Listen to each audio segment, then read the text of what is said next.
Thank you, David. And again, before we start the discussion, we do have a motion on the floor, and that motion is to approve the $2,000 payout.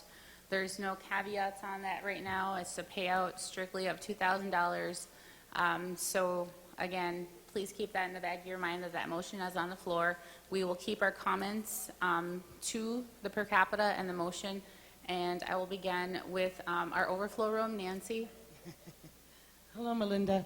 So it's too late for me to ask for support for the per capita plan proposed by the Oneida Business Committee? At this point, you could make amendment to the amounts that are proposed. Right now it says $2,000. You can make an amendment to the amount. Okay. You could add restrictions to it if you would wish, Okay. or we could vote and vote it down. So there's a number of options. Okay, can I do what you said then? To $1,300 instead of $2,000. The proposed plan from the business committee is $1,300, and that would be fiscally responsible, correct? Thank you. So your amendment, Nancy, is to amend the main motion to say 1,300 instead of 2,000. Correct. Okay.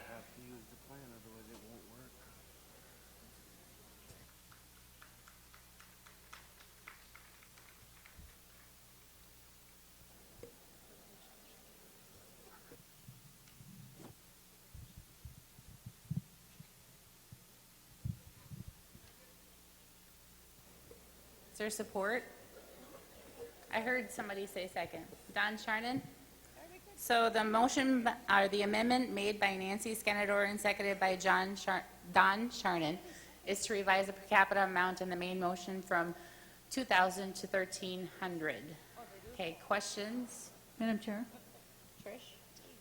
I'd like to either offer an amendment or get a clarification from the motioner, because she did state that it was the business committee's plan.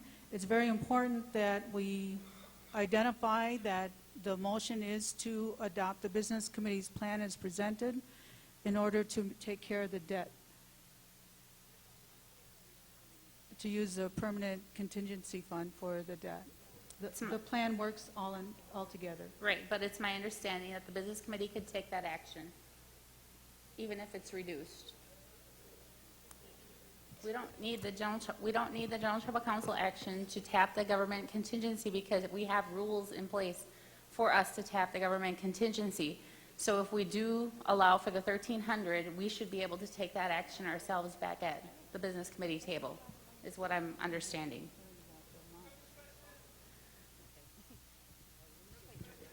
Privilege question, go ahead, Cheryl. Thank you, Madam Chair. It's my belief that Nancy's amendment would be subject to the main motion. The amendment doesn't override the main motion.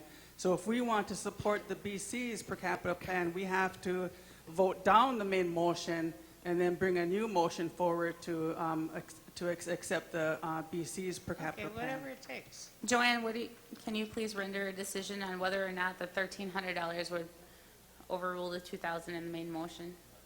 The question is whether or not the First Amendment is in order. The main motion calls for a $2,000 per capita payment. The amendment reduces that $2,000 to $1,300.